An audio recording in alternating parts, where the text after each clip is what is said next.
বা প্রশাসনের আইনের আশ্রয় তার নিয়ে যান, তার সুপারিশে যদি আমার থানা কমিটির কোনো নেতৃবৃন্দ বা ইউনিয়ন কমিটির কোনো নেতৃবৃন্দ প্রশাসনের কাছে সুপারিশ করতে যায়, সাথে সাথে তাকেও আটকিয়ে রাখবেন। আমি কথা দিচ্ছি যে কোনো নেতাকর্মীর বিরুদ্ধে যদি কোনো অভিযোগ পাওয়া যায়, তাৎক্ষণিকভাবে সত্য ঘটনা সাংবাদিক ভাইরা আপনারা উপস্থাপন করে আমাদেরকে জানাবেন, আমরা তাৎক্ষণিকভাবে তার ব্যবস্থা নেব ইনশাল্লাহ। যে হরিরামপুরে যে ঘটনাটি ঘটেছে ইতিমধ্যে স্বেচ্ছাসেবক নামে, যে এটা আপনারা দেখেছেন ইতিমধ্যে, এর জন্য কিন্তু আমাদের জেলা স্বেচ্ছাসেবক দলের দক্ষ সংগঠক আহ্বায়ক অ্যাডভোকেট জিএস জিন্না খান এবং নাদিম হোসেন টুয়েল সিনিয়র যুগ্ম আহ্বায়ক সদস্য সচিব রাকিবুর রহমান রাকিব তাৎক্ষণিক ব্যবস্থা নিয়ে তাকে সাংগঠনিকভাবে একটা পানিশমেন্ট দিয়েছে। আমি সাংবাদিক ভাইদের কাছে অনুরোধ রাখবো, আমার সংগঠন হরিরামপুর উপজেলা স্বেচ্ছাসেবক দলের কোনো ইউনিটের কোনো নেতৃবৃন্দ যদি কোনো অপকর্মের সাথে জড়িত থাকে, আমি জিরো টলারেন্স ঘোষণা করছি। আমি আপনাদের মাধ্যমে আপনাদের সহযোগিতা কামনা করছি। বান্ডেল থাকলে প্রতি সেনমানিতে টাকা বাঁচবে।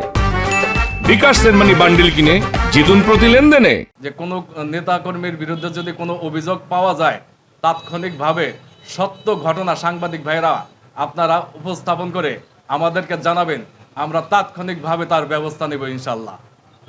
সম্মানিত উপস্থিতি, আমি প্রশাসনের ভাইদের প্রতি আমি বিশেষভাবে অনুরোধ রাখছি যে স্বেচ্ছাসেবক দলের কোনো নেতাকর্মী যদি কোনো অপকর্মের সাথে জড়িত থাকে, কোনো চাঁদাবাজি, কোনো সন্ত্রাসী, জনগণের জানমালের কোনো নিরাপত্তার যদি কোনো ব্যত্যয় ঘটানোর চেষ্টা করে, আপনারা প্রশাসনের যারা দায়িত্বে আছেন তাদেরকে বিশেষভাবে অনুরোধ করব যে সেই সমস্ত লোকদেরকে চিহ্নিত করে আপনারা তাদেরকে আইনের আওতায় নিয়ে যাবেন।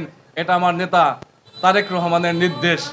সেই সাথে আমার কোনো স্বেচ্ছাসেবক দলের নেতা যদি প্রশাসনের হাতে ধরা পড়ে বা প্রশাসনের আইনের আশ্রয় তার নিয়ে যান, তার সুপারিশে যদি আমার থানা কমিটির কোনো নেতৃবৃন্দ বা ইউনিয়ন কমিটির কোনো নেতৃবৃন্দ প্রশাসনের কাছে সুপারিশ করতে যায়, সাথে সাথে তাকেও আটকিয়ে রাখবেন। আমি কথা দিচ্ছি।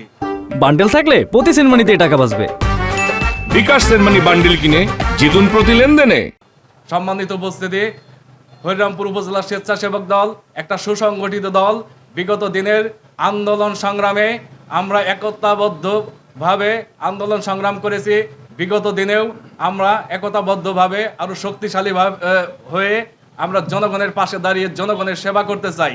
আগামী জাতীয় নির্বাচনের প্রস্তুতি নিয়ে এখনই প্রত্যেকটা ইউনিয়ন স্বেচ্ছাসেবক দলের নেতাকর্মীকে আমি মাঠে কাজ করার জন্য বিশেষভাবে অনুরোধ করছি।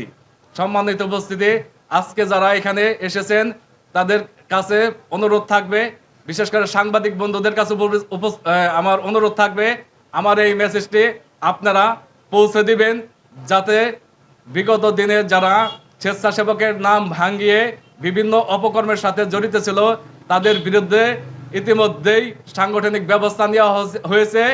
এখনো যদি কেউ এর ব্যত্যয় ঘটানোর চেষ্টা করে, তাকে কিন্তু বিন্দু মাত্র ছেড়ে দেওয়া হবে না।